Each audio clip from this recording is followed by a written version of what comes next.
Mi suegra se metió a mi casa sin avisar para organizar todo, pero cuando revisé mis habitaciones descubrí que también había instalado 2 cámaras ocultas.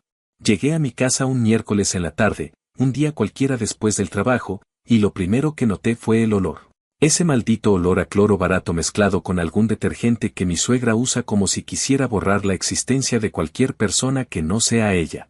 El olor me dio un golpe desde la entrada y ya sabía, sin que nadie me lo dijera, que había vuelto a meterse sin avisar.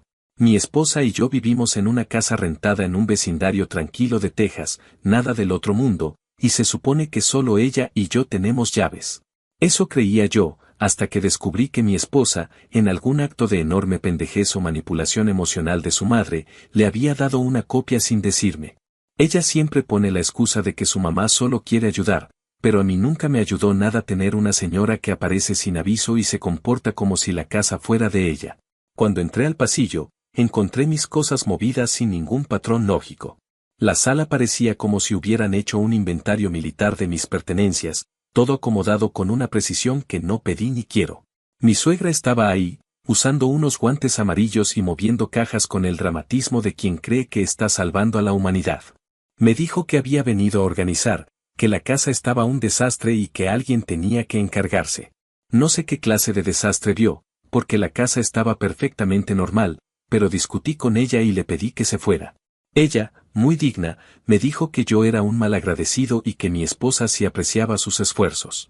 Le contesté algo como que si apreciaba tanto su presencia, que fuera a organizar su propia casa, que buena falta le hacía, y en ese momento salió dando un portazo, ofendida como siempre. Ya estaba harto, pero pensé que lo peor del día había pasado. Más tarde, mientras buscaba un par de calcetines en mi closet, vi un objeto diminuto pegado casi al ras de la pared, algo que no pertenecía ahí. Me acerqué y lo arranqué con cuidado, y ahí estaba, una cámara. Una jodida cámara escondida en mi closet. No era algo viejo, ni algo que se hubiera quedado ahí por accidente, era un dispositivo nuevo, discretísimo, de esos que solo compras si quieres espiar a alguien sin que se dé cuenta. Me quedé congelado unos segundos, tratando de procesar qué diablos estaba viendo. Revisé el cuarto de invitados por impulso y encontré otra escondida en una esquina, igual de discreta. Me empezó a temblar la mandíbula del coraje. Yo no soy un tipo explosivo, pero sentir que te están vigilando dentro de tu propia casa es una sensación que te perfora el estómago. Fui directo a confrontar a mi esposa. Le mostré la primera cámara y levanté la segunda como prueba adicional. Ella ni siquiera se tomó la molestia de revisarlas y dijo que seguramente eran cosas que el dueño dejó antes, como si un hombre que conozco de toda la vida, que es mi propio tío, se dedicara a instalar cámaras clandestinas en los closets de sus inquilinos. Cuando le dije eso, su respuesta fue todavía peor. Me soltó que a lo mejor su mamá había puesto algo, pero que seguramente era por nuestra seguridad. Ahí me hirvió la sangre porque una cosa es meter las narices y otra muy distinta es instalar cámaras en las habitaciones de alguien. Le pregunté directo si le había dado una llave a su madre y se quedó callada. Ese silencio fue suficiente para confirmarlo. Le dije que eso era una traición a mi privacidad y que no tenía ninguna excusa válida. Ella respondió que yo estaba exagerando, que siempre me ponía paranoico y que mi mamá jamás haría algo dañino. Entonces tuve que recordarle, con todas sus letras, que una cámara apuntando a mi closet no tiene nada que ver con protegernos. Ella empezó a ponerse a la defensiva como siempre y repitió el discurso de que su mamá solo quiere ayudarnos. Intenté que entendiera la gravedad de lo que había pasado, pero era como hablarle a una pared. En algún punto de la conversación me soltó que su mamá había dicho que la casa es de su hija y que ella podía hacer lo que quisiera. Esa frase fue como si me prendieran un cerillo dentro del pecho. Nunca he creído que uno tenga que tolerar invasiones solo porque la persona que las comete comparte sangre con tu pareja. Le dije eso mismo, que yo también vivía ahí, que pagaba la mitad del alquiler, y que nadie tenía por qué vigilarme. Esa noche me quedé sentado en la sala, con las cámaras en la mesa, preguntándome si de verdad estaba perdiendo la cabeza o si mi suegra había cruzado un límite que ni ella tenía derecho a cruzar. No podía dejar de pensar en cuántas veces habría entrado, en que había visto, en que más había movido sin que yo me diera cuenta. Me dio una mezcla de asco, enojo y una sensación de estar siendo invadido de una manera que nunca había experimentado. Llegué al punto en que no sabía si estaba exagerando, si yo era el loco o si realmente estaba viviendo con dos personas que no entendían la palabra límite. Abrí mi celular y entré a Reddit porque necesitaba que alguien más me dijera si esto era tan grave como yo lo sentía. A veces uno se acostumbra tanto al caos que ya no sabe que es normal. Mientras escribía el post, me di cuenta de que lo que más me encabronaba no era solo la cámara o la llave escondida, sino la sensación de que mi esposa había permitido todo esto sin pensar un segundo en cómo me haría sentir. La traición no vino solo de su madre, vino también de ella. Y eso duele más que cualquier cámara escondida. Actualización 1. Pasaron unos días después de descubrir las cámaras y, aunque suene dramático, la casa se sentía distinta. No era un cambio físico, pero sí algo en el ambiente, como esa sensación incómoda de estar siendo observado incluso cuando sabes que ya quitaste los dispositivos. No podía entrar a mi propio dormitorio sin que me recorriera un cosquilleo de desconfianza por la espalda. Me costaba trabajo dormir porque cada sonido mínimo me despertaba con la idea de que tal vez la puerta se estaba abriendo y alguien entraría de nuevo sin permiso. Mientras tanto, mi esposa insistía en que estaba exagerando, que todo era un malentendido y que su mamá jamás haría nada con malas intenciones. Como si el simple hecho de poner cámaras en una casa que no es tuya pudiera tener una explicación inocente. Me fastidiaba profundamente que se negara a ver lo evidente, pero cada vez que intentaba hablar con ella, terminábamos en una discusión sin sentido porque saltaba inmediatamente a defender a su madre. Yo ya no buscaba que la criticara o que le reclamara directamente, sino que al menos reconociera que lo que había hecho estaba mal. Pero no, la narrativa seguía siendo que yo era paranoico y que no confiaba en las personas. En un intento de no volverme loco, empecé a revisar mis cuentas y mis recibos, y mientras buscaba algo que confirmara lo que sospechaba, encontré un cargo en la tarjeta de mi esposa. Era una compra hecha en una tienda en línea de productos electrónicos, el tipo de sitio donde venden cámaras diminutas. Revisé los detalles del pedido y ahí estaban los modelos exactos de los aparatos que encontré en casa. No tuve que imaginar nada más. Estaba claro que ella no solo sabía que las cámaras existían, sino que había estado involucrada desde el principio. Fui a confrontarla, pero cuando le mostré el estado de cuenta, me dijo que seguramente su mamá había usado su tarjeta sin comentarle, que eso no tenía nada de raro porque siempre han compartido gastos. Me sorprendió que dijera eso con toda tranquilidad, como si no se diera cuenta de lo que implica permitir que alguien compre cámaras con tu tarjeta para meterlas en tu casa sin avisar. En ese punto la conversación dejó de ser sobre su madre y las cámaras y se convirtió en algo más profundo, una especie de revelación incómoda sobre nuestra dinámica. Ella siempre ha justificado las acciones de su mamá, incluso cuando son claramente invasivas, y yo siempre he tratado de mantener la paz. Pero esta vez sentí que estaba solo, completamente solo frente a un problema que nos afectaba a ambos. Después de revisar las transacciones, tomé la decisión de instalar mis propias cámaras en lugares visibles, con letreros. No para espiar a nadie, sino para disuadir que alguien volviera a entrar sin permiso. Las instalé en la entrada, en el pasillo y en la sala, y configuré notificaciones en mi teléfono. 2 días después, mientras estaba en un café revisando unos correos del trabajo, me llegó una alerta. Al principio pensé que sería el gato moviéndose o una falla del sistema, pero cuando abrí la transmisión en vivo, la vi. Mi suegra, entrando como si se tratara de un recado rutinario, caminando por la sala con ese aire de superioridad que se carga siempre. Me quedé clavado a la pantalla mientras me preguntaba qué demonios estaba haciendo otra vez dentro de la casa. No se conformó con eso. Apenas vio una de mis cámaras nuevas, se acercó, la examinó y murmuró algo que no alcancé a oír por completo, pero entendí el tono. Era el tono de alguien molesto porque le habían descubierto un truco.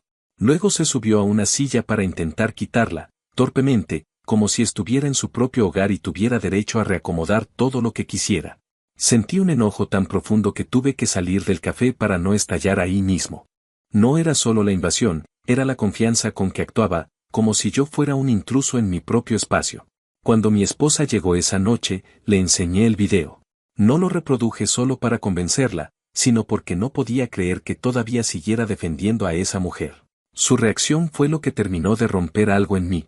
En lugar de molestarse por lo que acababa de ver, se enfocó en decirme que yo estaba escalando las cosas y que involucrar cámaras y grabaciones solo haría que todo se volviera una batalla familiar. Intentó darle la vuelta al asunto diciendo que su madre probablemente había entrado para revisar algo que había dejado pendiente, que no tenía por qué asumir lo peor de ella. Le respondí que no tenía sentido seguir hablando si lo único que iba a hacer era proteger a su madre sin importar los hechos, y ella se ofendió. Me dijo que no entendía cómo podía desconfiar de alguien que solo quería ayudar.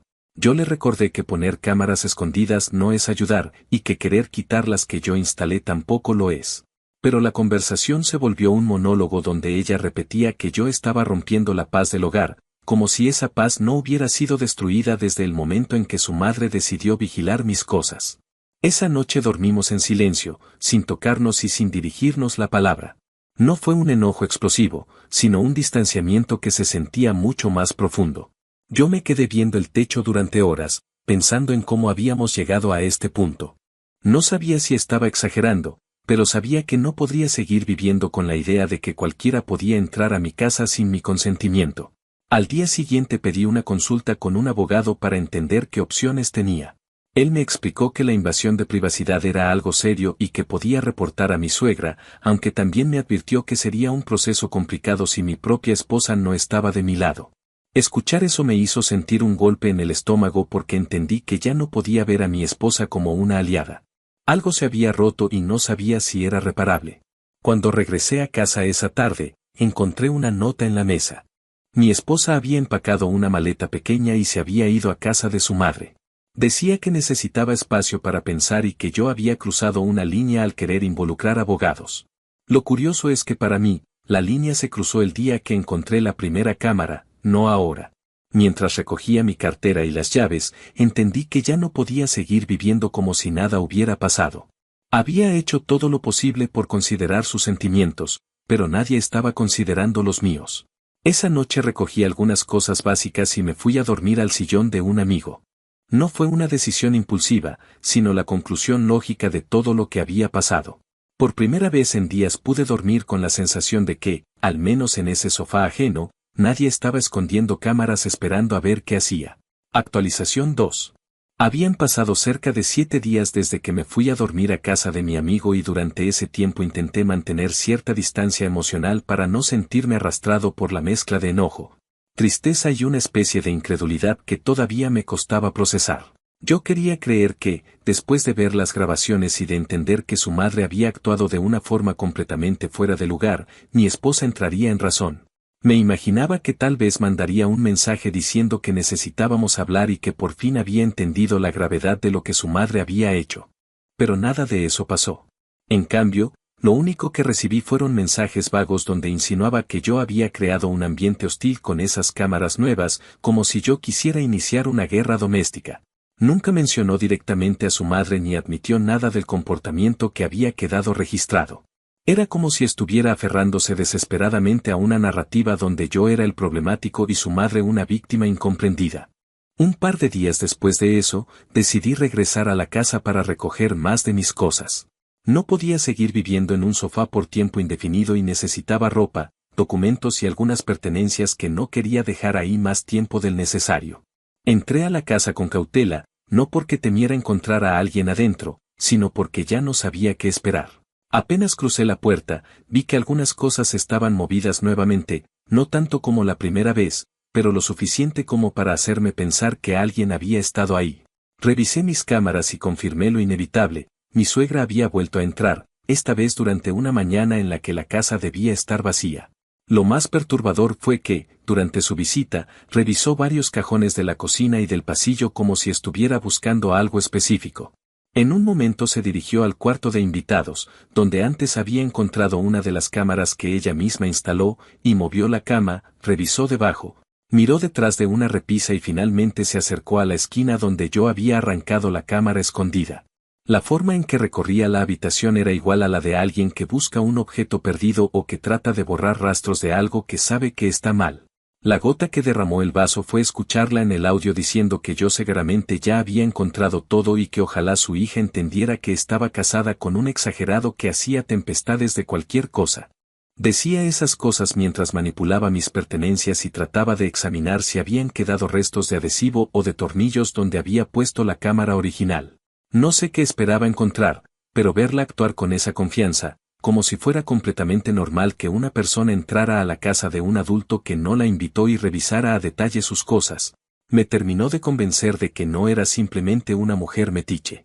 Era una persona incapaz de reconocer límites y fascinada con la idea de controlar cualquier espacio donde estuviera su hija. No me había dado cuenta de la magnitud de ese comportamiento hasta que vi el video completo. Tomé las grabaciones, las guardé de manera ordenada y llamé a la policía para abrir un reporte formal. El oficial que me atendió fue claro: lo que ella había hecho era una invasión de propiedad privada y la instalación previa de cámaras era todavía más grave. Me preguntó si deseaba que procedieran a notificarla y dije que sí. No me gustaba la idea de involucrar a la policía en asuntos familiares, pero ya no veía otra opción. No iba a seguir tolerando que esa mujer entrara a mi casa como si fuera una extensión de la suya. Yo no era un adolescente viviendo bajo el techo de alguien más, era un adulto con derechos y no pensaba seguir permitiendo ese atropello. Después de hacer el reporte, el oficial me explicó que un investigador de la unidad correspondiente me contactaría para recopilar la evidencia y continuar el proceso. No fue una conversación agradable, pero al menos sentí que estaba dando pasos concretos para recuperar mi estabilidad. Esa misma noche, mientras estaba guardando algunos documentos en una carpeta, me escribió mi esposa. Me dijo que había pasado por la casa y que las cerraduras nuevas le parecían innecesarias y hostiles. Me acusó de hacerla sentir como si yo quisiera expulsarla de su propio hogar.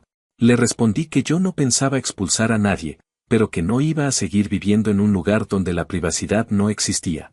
Le pregunté directamente si estaba dispuesta a admitir que su madre había actuado mal y lo único que recibí fue un largo mensaje donde decía que su mamá seguramente no entendía cómo funcionaban esas cámaras. Que quizás solo quiso ponerlas para sentir seguridad, que yo estaba malinterpretando todo. Fue como hablar con alguien que no oye, alguien que se aferra tanto a justificar a la otra persona que no ve el daño real. Al día siguiente, la policía logró contactar a mi suegra para notificarla del reporte.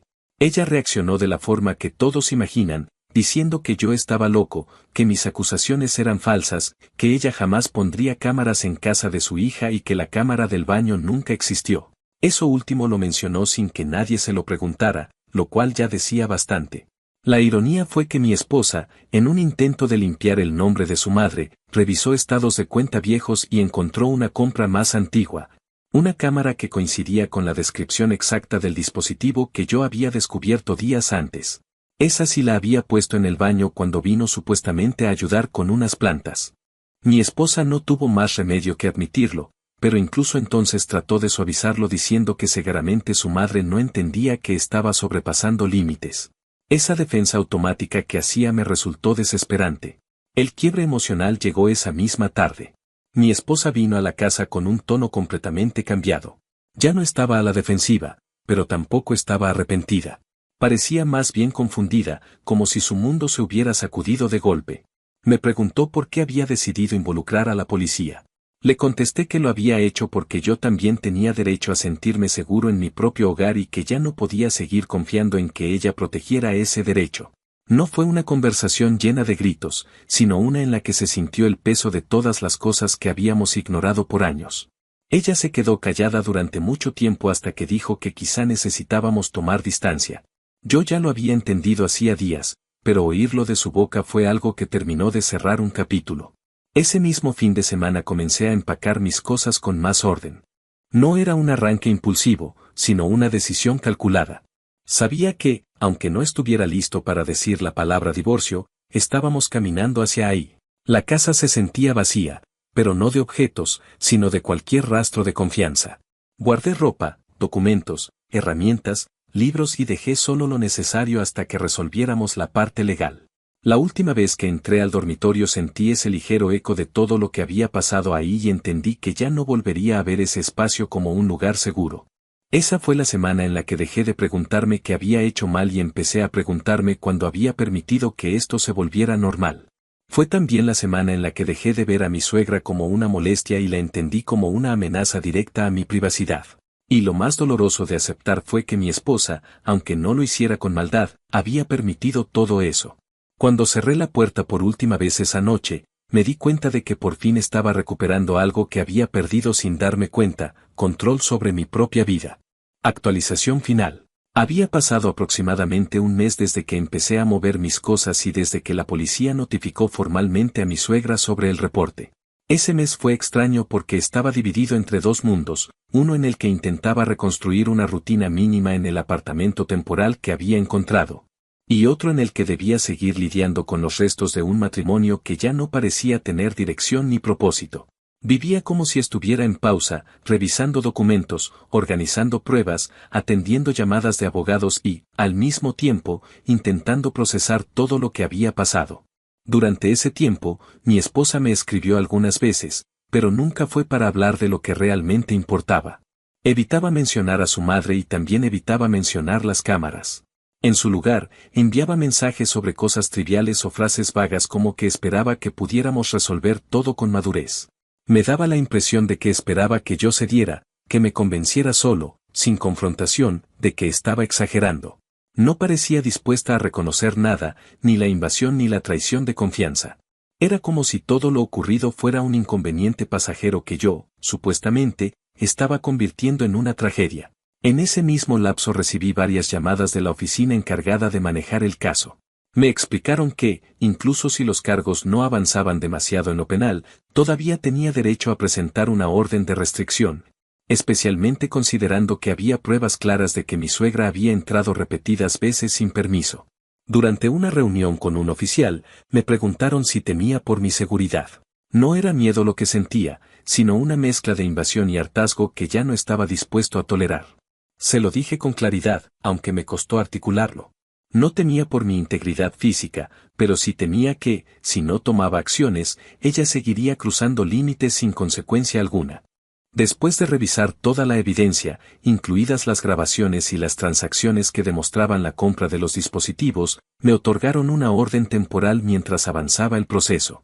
Mientras tanto, mi abogada trabajaba en paralelo respecto al matrimonio. La primera reunión fue incómoda porque decir en voz alta la palabra divorcio me hizo sentir como si estuviera derrumbando algo que, aunque ya estaba agrietado, seguía siendo una parte importante de mi vida. Mi abogada me preguntó si estaba seguro de seguir ese camino. Le expliqué toda la situación, los intentos de justificar lo injustificable por parte de mi esposa, la falta total de apoyo, el sentimiento constante de estar siendo observado y la incapacidad de ella para reconocer el daño causado. Después de escucharme con atención, me dijo que si ya había perdido la confianza en la relación, era muy difícil recuperarla, sobre todo porque no se trataba de un malentendido aislado, sino de un patrón de invasión y de validación ciega hacia la conducta de un tercero. Sentí una mezcla amarga de confirmación y tristeza. Decidí seguir adelante porque ya no veía un futuro sano al lado de alguien que no entendía por qué yo necesitaba mi propia privacidad. Fue durante ese mismo periodo que sucedió algo que terminó de sellar mi decisión. Una tarde recibí una llamada del administrador del lugar donde vivía mi suegra.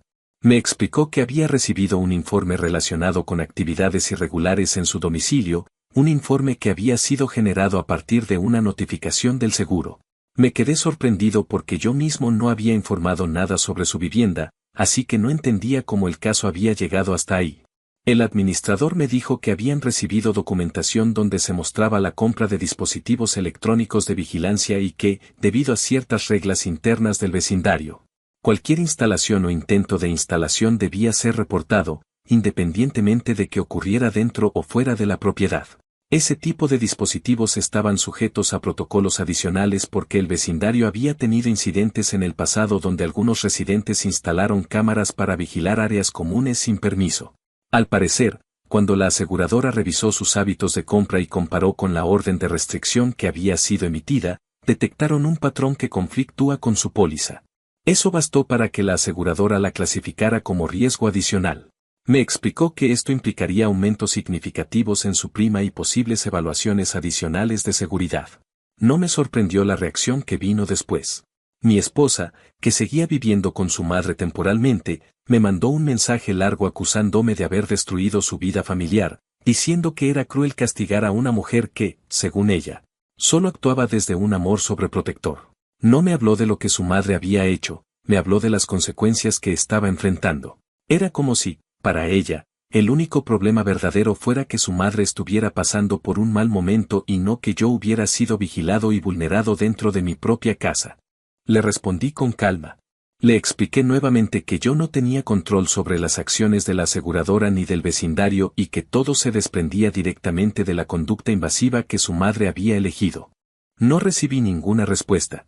Esa fue la última conversación que tuvimos antes de que el proceso legal avanzara formalmente. El día en que nos reunimos para revisar la división de pertenencias y preparar la documentación para la separación, noté una expresión distinta en su rostro. No era enojo. Tampoco arrepentimiento. Parecía más bien agotamiento, como si estuviera rindiéndose ante algo que ya había intentado negar por demasiado tiempo. Me dijo que nunca imaginó que una situación así pudiera acabar con nuestro matrimonio. Respondí que yo tampoco, pero que no era posible construir una relación estable cuando ni siquiera podía confiar en que mi privacidad sería respetada. Por primera vez desde que todo comenzó, mi esposa no trató de proteger a su madre con alguna excusa o frase evasiva. Guardó silencio y eso, más que cualquier grito o discusión, confirmó que ambos sabíamos que el matrimonio había llegado a su final. En ese momento ya vivía de manera definitiva en mi nuevo apartamento. No era un lugar grande ni particularmente especial, pero tenía algo que no había sentido en mucho tiempo, tranquilidad. Podía entrar sin estar pendiente de si alguien había movido mis cosas. Podía dormir sin sentir la necesidad de revisar cada esquina del cuarto buscando un dispositivo extraño. Podía tomar decisiones sin que la sombra de una tercera persona estuviera metida en el centro de mi relación. Con el tiempo me di cuenta de que lo que más me había lastimado no era la instalación de cámaras, sino la falta absoluta de apoyo por parte de mi esposa. Ella dejó de ser aliada en el momento en que decidió justificar algo que a todas luces estaba mal. Fue esa lealtad incondicional hacia su madre lo que terminó desgastando algo que yo había intentado cuidar. La orden de restricción se volvió permanente después de la audiencia. No fue un proceso complicado porque la evidencia era sólida y la conducta previa de mi suegra demostraba claramente un patrón invasivo. No enfrentó cargos penales graves, pero al menos quedó claro que no podía acercarse a mí ni entrar a ninguna propiedad donde yo residiera. Su actitud en la audiencia fue de absoluta negación, insistiendo en que yo era un exagerado, pero el juez fue firme. Era evidente para todos que ella había cruzado límites que no debían pasarse. Cuando todo terminó, me di cuenta de que aquella etapa de mi vida había concluido de una forma que jamás imaginé. No terminé en una nueva relación ni emprendí un viaje redentor. Simplemente recuperé la sensación de vivir en un espacio que me pertenece, donde nadie entra sin permiso y donde mis decisiones ya no dependen del humor de una tercera persona. El silencio de mi apartamento a veces me parece demasiado grande, pero también es un recordatorio constante de que es mi silencio, no uno impuesto por miedo o tensión. Y aunque todavía queda un vacío difícil de describir, también queda una certeza: nunca volveré a permitir que alguien se meta tan profundamente en mi vida sin consecuencias.